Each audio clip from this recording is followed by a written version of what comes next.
Hey everybody, Lonely Bull in Asia. This video is going to give you some information on how I get to the Philippines, because right now I'm in the States. I'm currently at a hotel in Dallas, close to the airport, so if you hear planes flying over every once in a while, that's the reason. I'm close to DFW. I fly out in the morning early, but I wanted to show you what I do to get ready to move to the Philippines. So, because I'm basically doing that, I let my lease run out. I moved out of my condo a few months ago. I've been traveling all over. You've seen my videos in Thailand, Vietnam. I've been to Thailand twice, Vietnam twice, and now I'm here in the U.S. Been here for a month and a half. So there wasn't really a need to have my condo anymore, and I wanted to downsize anyway. So when I get back, I will look for a place to live. Probably BGC, possibly Makati. I'll look at both places, but one of those two places, or maybe even Mandaluyong by Greenfield District. So we'll see. So I will post videos on that condo search too. I'll do some tours, some condo tours, and let you see what's available and what the prices are. But that's later when I get back. This one is, if you're looking at moving to the Philippines or staying for an extended stay, these are the things you need to know, okay? So I just want you to understand that, and we're going to show you my screen here so you can kind of see what I'm doing. So as you look at Momondo.com, this is the website I use. I'll put the link down below in the descriptions. You can use other websites. You can go directly to the airline if you want, but I use this. I've been using this since 2015, and I've never had a problem with it. It's always been perfect for me. So the nice thing about this is you can put in your dates. You can put in where you're leaving from, where you're going to. You can make it one way or two ways, a round trip if you want. Doesn't matter. Put your date in. One adults, economy, and then you hit the search button and this pops up. So these are optional dates that you can use, and you can scroll up and down here and you can see the prices, the average prices for tickets. So if you want to find something cheaper, you can click on another date and then just search that date. So down here I want to find cheapest, and this is what I do. I look for the cheapest. So here you go, 663 is the cheapest flight on the date I'm leaving. It is a long flight though, so you have to look at those things too. You have to understand that. Do you want short flights and pay more? Do you want long flights? Are you okay with longer flights and more stopovers? Now this one looks like you're going to be stopping in LA and Las Vegas. So you fly out of Dallas and you got an 8-hour layover in Vegas, and then you got an 11-hour layover in LA. So no, I don't want that. If I'm going to have long layovers, it's going to be in some overseas destination that maybe I want to visit or haven't visited before, and I'll stay there, and I'll do an extended stay there, extended layover. But if you're looking for short flights, here's one, just 2 stops for $953. Let's see, here's a 28-hour flight, 29-hour flight. Here's a 25-and-a-half-hour flight, basically. So that's $726. So you're flying Asiana Airlines. You start with Spirit, and you fly into LAX in Los Angeles. You got a 2-hour, 47-minute layover to change planes, which is fine. Now, this you have to look at. Self-transfer. So if you have checked-in baggage, self-transfer means you have to pick up your luggage when you go to this airline, and then you have to recheck your luggage back in. So it might cost you a couple of times for the luggage to be checked in. So be aware of that. And then you've got another one. You fly into Incheon in Seoul, South Korea, and then you got to get your luggage out again. You've got a 2-hour layover there, and then you got to check back in and check your luggage back in again. So even though the cost of the flight is relatively cheap, you may be paying more because you're checking the baggage in. You may have costs involved with that baggage check. So just be aware of that. I like to look for flights that are on the same airline. So you check in your bags once, and then you don't have to worry about it. You just pick it up when you get to your final destination. Now, for me, I normally just do carry-on. I have a backpack that I pack everything in when I do my travels. But in this case, I have my backpack, but I'm bringing my golf clubs back with me to the Philippines. So I have to check that in. So I was able to find a flight on Asiana Airlines where there's 2 stops. So I fly out of Dallas, I fly into LA, I have a 2-hour layover there, and then I change planes, but it's the same airline, so I don't have to self-check my luggage again. No self-transfers. And then I fly out of LA to Incheon, South Korea, Seoul, and change planes there, and then to Manila from there. But my checked-in baggage, my golf clubs, will go from Dallas to Manila. I don't have to worry about finding those every time and checking those back in. So I'm good there. So it kind of depends on what you want to do and how you want to do it. So, but there's lots of options. There's lots of filters over here on the left side you can check out too. So if you want a particular airport that you want to fly out of, if you want a particular airline, you can click on those. If you want a particular time you want to take off and land, or you want you want to limit it to 1 stop or whatever. There's a lot of different options, but remember, the more filters you put on this, the less options you're going to have. So just remember that. So that's the first thing. Then what you want to do is you want to find a place. So if you're looking to find a condo, say like me in Manila, BGC or Makati, don't do it sight unseen, because those places will they're not always completely honest with the pictures that you see.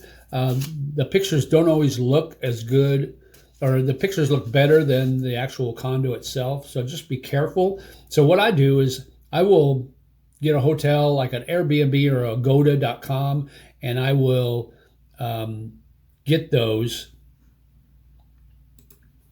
for a few days in the area I want to live. And then I'll rent that out for a few days, and then I'll start looking for a place to live. Okay? So that way you're not locked into something long term. And then you can look around at the different condos that you like, that you saw online. And the places I use is Marketplace on Facebook is good. Also, rentpad.com is also good. And again, I'll put those links down below. But I use those two most of the time to find places that I would like to live. And then you can contact the owners or the agent involved with renting and get the particulars before you go there to see it. And by particulars, I mean, how much the cost is, how many months deposit they want, or how many months advance they want. Some of them want 2 months advance rent, 2 months deposit. I try to get them down to, 1 and 1 if possible, or 1 and 2, or 2 and 1 is more likely. But 2 and 2, I generally shy away from that. I don't want to put down 2 months deposit if I don't have to. And again, everything is negotiable here. Nothing is set in stone. So feel free to negotiate. And if they don't go for it, feel free to walk away. There's tons of places to live here. So you're not going to have a problem. Now, if you see something that you say, I just got to have this because it ticks all my boxes, well, then you may have to compromise a little bit on their side.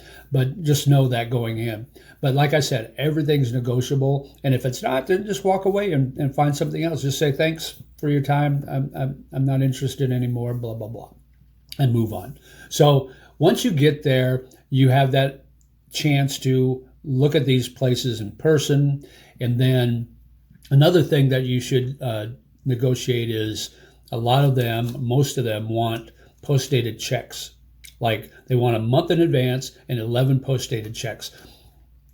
First of all, I tell them I don't have a checking account. Well, I have a checking account, but I don't have checks. So I tell them I don't have checks. I don't have local checks. So I can't write you checks even if I wanted to. So I always say, will you take electronic transfer? And about 50, 60% of the time, they'll do that. Just depends on the owner, and it depends on the agent who you're working through. So I shy away from the post-dated checks. You may be okay with that, but for me, I don't feel comfortable writing 11 checks that you never know. They could kick you out in a month and have your checks and cash your checks right away, and then you have to go through the hassle of canceling those and all that mess. So I just would rather avoid that.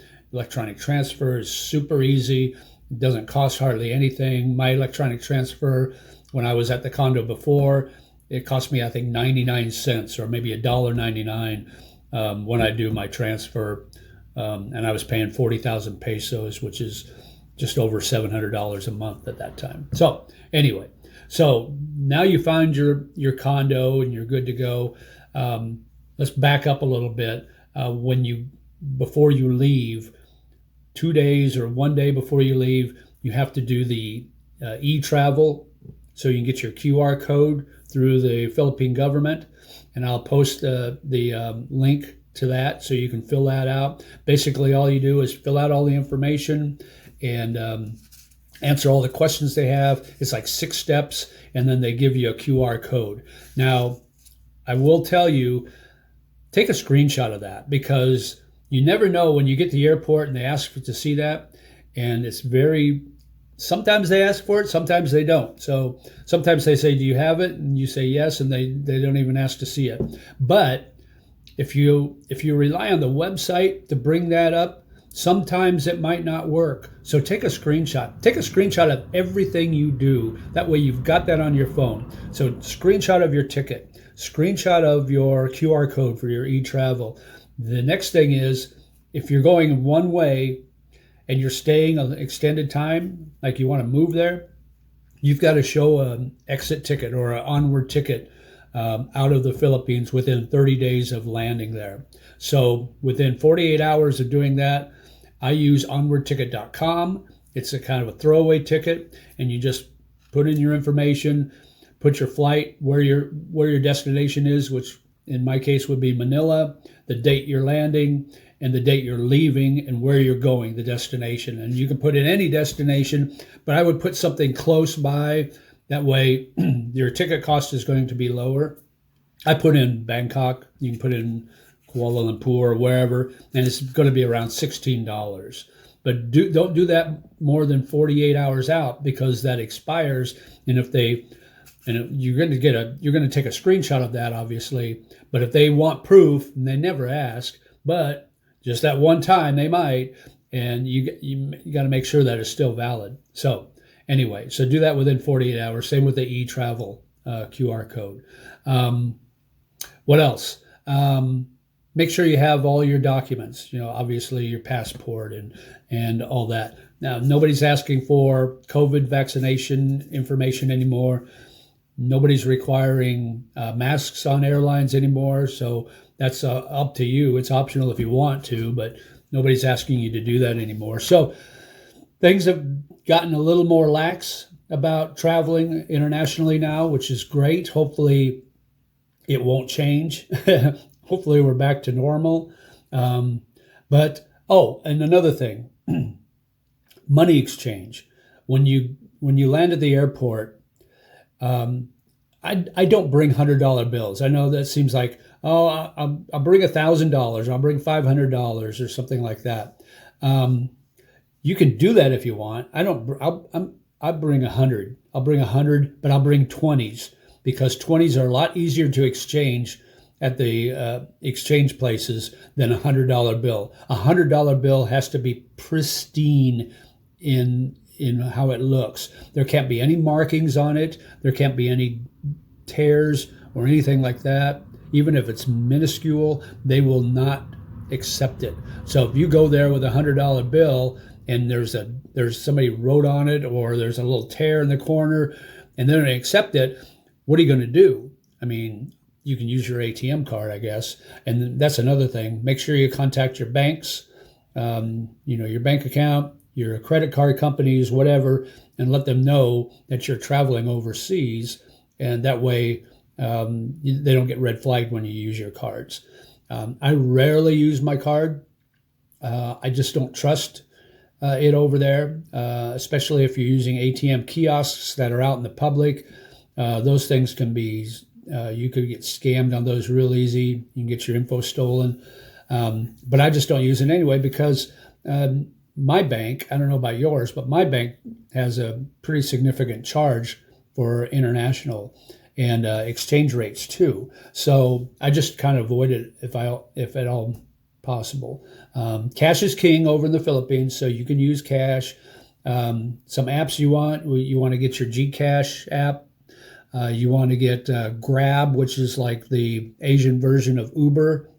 You can also download a Joyride, which gives you the option of riding on the back of a motorcycle to get around, which is kind of fun, but can be a little hairy at times.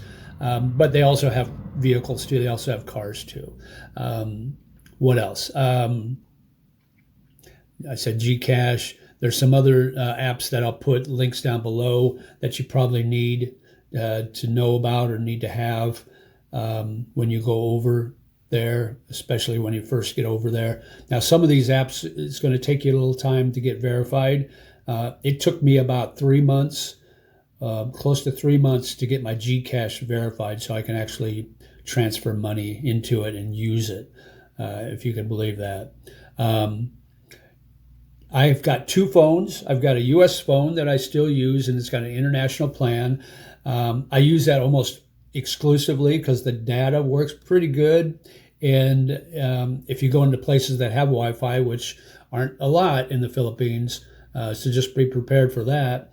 You can use the Wi-Fi too. And then I bought a cheap phone when I got there, cheap Samsung, and I got a postpaid SIM card. So I pay about 700 pesos a month, which is about $12, something like that, for my data on my Philippine phone. Now you can go prepaid and get a SIM card and pay as you go and keep loading into it if you want. But I didn't want to bother with that. I didn't want to be in, needing to use it, and then I needed to get a load. So I do the postpaid, and I just pay every month. It automatically comes out of my bank account. So it's pretty simple, and I never have issues with it. I hardly ever use my Philippine phone. Hardly ever. Just very rarely. I just use my American phone, and I probably could just get rid of my American phone, but now I'm back here in the States. I've used it all the time. So the only thing I can't do is do international phone calls from the Philippines or from overseas. Well, I can do it, but it costs me like 25 cents a minute. So, but I rarely make phone calls anyway. It's always text messaging, and I get unlimited that with my data. So, so those are the things that you need to be aware of when you are getting ready to move here. So, book your flight in advance. Find the best option for you. Get an Airbnb or a Agoda.com to get a place to stay in the area you want to live for 2-3 days, a week, however long. And you can always extend it, obviously, if you need longer time. But then use that week and be diligent in finding that permanent place that where you want to live. And like I said, you can use RentPad or Facebook Marketplace. Those are the two I use that work pretty well. And then make sure you get your e-travel, your QR code done, and when you get here, get your SIM card if that's what you need, and download those apps I told you about. And I'll put all those links down below, and just enjoy it. And, you're gonna look me up. If you're gonna be in the Manila area, look me up. You can get a hold of me on my email at jjthelonelybullinasia@gmail.com. Feel free to message me, and if you want to meet, we can meet. I'm always up for meeting my subscribers and new members, and it's always fun. So, and it's always fun in the Philippines. It's more fun there. So you're going to enjoy it, and hope to see you soon. If you have any questions, feel free to put in the comments down below, and I'll try to answer them as honestly as I can. And until I see you again, mabuhay, live life. Talk to you soon. Bye-bye.